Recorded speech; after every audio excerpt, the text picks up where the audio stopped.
It was early morning at the cabin, the kind of crisp, cool start to the day where the mist still floats over the lake like a blanket, and the only sounds are the birds and the occasional ripple of water. I was sitting on my porch, mug of steaming coffee in hand, feeling like the world was at peace. Then, in the distance, I caught the sound of tires crunching on the gravel driveway, not the slow, friendly roll of a neighbor coming to say hello, but the kind of quick, determined approach that meant someone had business. A moment later, I saw them. 3 people, all in matching polo shirts with the HOA's name stitched across the chest, stepping out of a shiny SUV like they were about to film a reality show. One had a clipboard, one had a stack of papers, and the third had that smug, tight-lipped smile that told me this wasn't going to be a pleasant morning. They didn't even greet me as they marched up the path. Instead, they looked around like inspectors, glancing at the cabin, the yard, even the lake beyond. The one with the clipboard was clearly the leader, and she immediately started rattling off something about a notice of violation and failure to comply. I just sat there, sipping my coffee, letting them talk, because something about their energy told me they thought they had all the power in this situation. They moved with the confidence of people who assumed that the rules they wrote were the rules everyone had to follow, no matter what. But as they approached the porch, their leader stopped and gave me a tight nod before launching into an explanation about how my cabin wasn't registered with the HOA, that it was built without proper community approval, and that I had a set number of days to vacate the premises or face legal action. Her words dripped with authority, like she was reading directly from a script they'd rehearsed 100 times. The other 2 flanked her, nodding along, holding their papers like weapons, glancing at me as if expecting a protest or an apology. I noticed how their eyes darted between me and the property, how they whispered to each other about non-compliance, and how they seemed to assume I was just another rule breaker who didn't understand the system they ran. What they didn't realize, even as they handed me that thick packet of printed HOA jargon, was that I was already several moves ahead of them, and this little visit was about to turn into something they never saw coming. The leader of the group wasted no time flipping through her clipboard, pulling out a highlighted page, and reading it aloud like she was delivering some kind of verdict. She said my cabin was considered unauthorized construction under HOA regulations because, according to their records, it had never been formally approved by their architectural review committee. She spoke slowly and deliberately, emphasizing each word as though it would make me realize how serious she thought this was. The others nodded along, as if they were part of a well-rehearsed courtroom drama. One of them even took a photo of the front of my cabin, angling the shot like it was evidence in a case. I could see their sense of authority growing with every sentence, as if in their minds, this was already a done deal. They pointed to supposed violations, gesturing at the porch railing, the size of the windows, even the angle of the roof. Every detail, they claimed, failed to meet community standards. I found it interesting how none of them seemed the least bit concerned with the fact that the cabin had been here long before their HOA was even formed. They kept referring to our community rules as if they applied to me automatically, ignoring the fact that I wasn't part of their community at all. One of them leaned in, her voice dropping slightly as she explained that I had knowingly built without permission, which in their eyes was not only a violation but grounds for immediate removal. She spoke as though she was giving me a chance to confess, like this was my moment to apologize and beg for leniency. I stayed quiet, letting her fill the silence with more official-sounding phrases like, non-compliant structure, and breach of HOA bylaws. She clearly believed these words had weight here, that they were enough to scare me into submission. Then came the part they seemed most eager to deliver, the removal timeline. She unfolded a bright orange paper that had been tucked into the packet and told me I had 30 days to vacate the property, after which further enforcement measures would be taken. She stood there holding that paper out toward me, chin slightly raised, as though expecting me to grab it in defeat. In that moment, their confidence was almost tangible, radiating from their straight backs and smug expressions, because they truly believed they were in control of the situation, and that their rules overrode everything else. I let them finish their speech, watching the smug satisfaction on their faces as if they had just dropped an unshakable bombshell. Without rushing, I set my coffee mug down on the porch railing and leaned. When I laid it flat on the porch table, their eyes followed it like cats tracking a bird. The leader leaned forward to read it, and I could see the confusion beginning to flicker in her expression. It was the property deed, not just for the cabin, but for every square foot of land surrounding it. I tapped my finger on a section halfway down the page, the part that listed the boundaries and, more importantly, the features included with the property. The words were clear as day: full ownership of the adjoining lake and the surrounding access paths. Her eyes moved from the page to me and back again, her posture stiffening. One of the others took the deed and squinted at it like they were trying to find a loophole in plain English. I could practically hear the wheels turning in their heads as they realized that the lake they used for community fishing tournaments, kayaking events, and summer barbecues wasn't shared public space, like they had assumed. It was mine. Every inch of it. I didn't have to say much. The paper did the talking for me.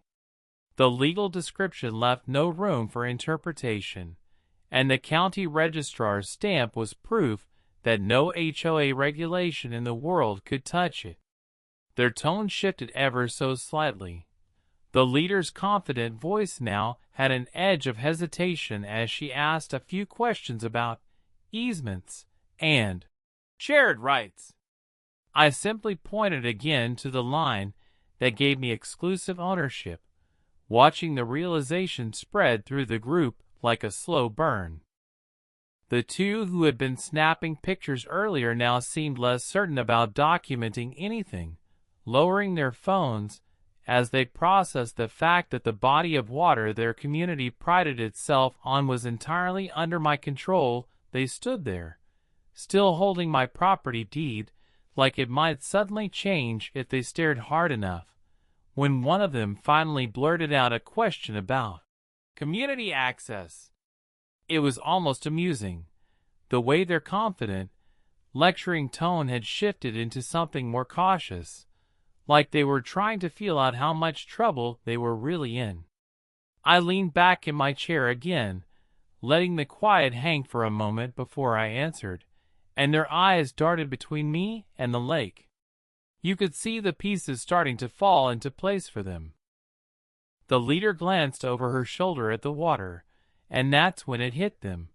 Every fishing trip, every summer picnic, every paddleboard race their HOA had ever organized was only possible because I allowed it. I could see the mental images flashing in their heads.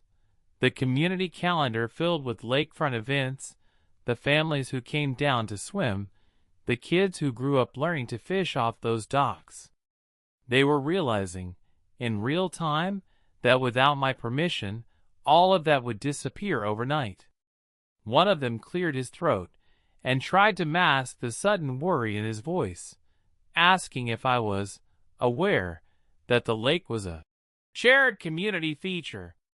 I raised an eyebrow and reminded him, calmly, that it was only shared because I allowed it to be. The shift in their body language was impossible to miss.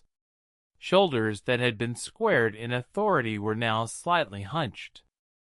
That air of superiority they carried when they marched up my driveway was slipping away, replaced by something that looked a lot like unease. They started speaking to each other in low voices, glancing at the lake more than at me, as if suddenly aware of how precarious their position was. The one who had been taking pictures earlier quietly put her phone away, no longer so eager to document anything. I could see them weighing the fallout, the angry calls from residents, the canceled events, the sudden drop in property appeal if the lake was no longer accessible. The power dynamic had shifted without me even raising my voice. They were standing there, clutching their notices and clipboards, but now it felt like they were the ones who'd been caught breaking the rules, and the smug confidence that brought them here was quickly draining from their faces. Just when I thought their expressions couldn't get any tighter, I decided it was time to drop the second piece of information they clearly had no idea about. I reached back into the leather folder and pulled out another document, this one older, with yellowed edges and a faint smell of dust that told you it had been in storage for decades. It was the original property survey map, the kind drawn up long before any HOA committee had ever existed. I unfolded it on the porch table, smoothing it out so they could see every inch of the boundary lines. Their eyes traced the black ink lines across the page, following the markings around the lake, past the cabin, and then stopping abruptly at the section labeled Private Lot, Parcel Owner Access Only. That section, clearly marked in bold, encompassed the entire gravel strip the HOA used as their one and only parking lot for the community center, lakeside trails, and boat dock.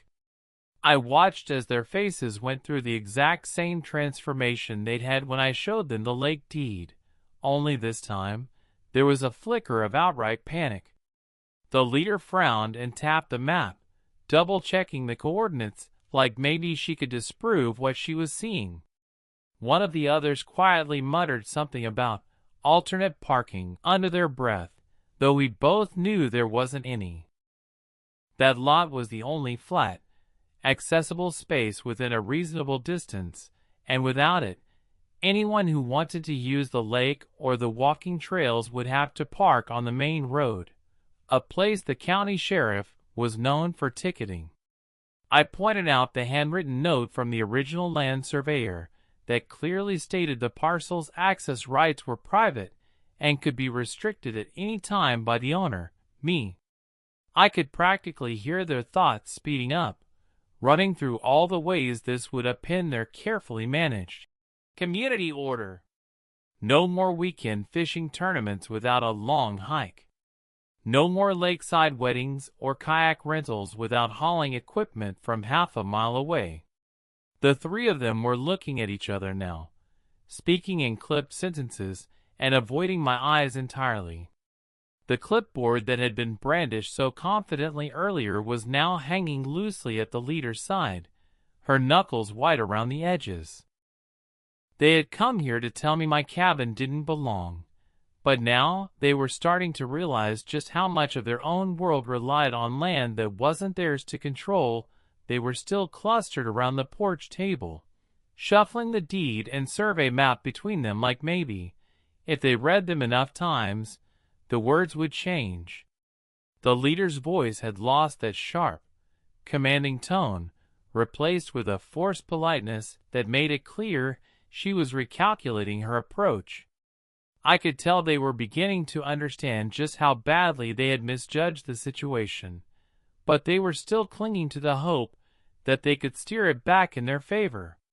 She cleared her throat and asked if perhaps there was a way we could work something out, her eyes flicking toward the lake and then back to the parking lot map, as if she could negotiate access without admitting they'd overstepped. I didn't rush to answer. Instead, I let the quiet stretch again, the weight of the silence forcing them to sit in the reality of what they had walked into. The two others shifted uncomfortably, one fiddling with the corner of the orange eviction notice they'd been so eager to hand me earlier. It was strange watching their confidence unravel in real time. Not an hour ago, they'd marched up here like sheriffs ready to lay down the law, certain they could force me out with a few pages of HOA regulations. Now, they were standing in my space, holding documents they couldn't argue with, realizing the rules they loved to enforce didn't apply here. Every word they had thrown at me earlier, unauthorized, non-compliant, vacate, had been stripped of its weight. One of them finally broke the tension by asking if I had ever considered joining the HOA formally, as though that might make all of this go away. I almost laughed at the sudden shift from eviction threats to recruitment pitches, but I kept my face neutral. They were scrambling, and the more they talked, the clearer it became that they weren't here to enforce anything anymore. They were here to salvage what they could. The leader started listing the benefits of being part of their community. Her words rushed and uneven, betraying the fact that she knew they had no leverage left. The other two stood silently beside her, their posture deflated, their earlier arrogance replaced with the quiet recognition that this confrontation had flipped completely out of their control, and that the outcome they thought was guaranteed had been replaced with one they never saw coming.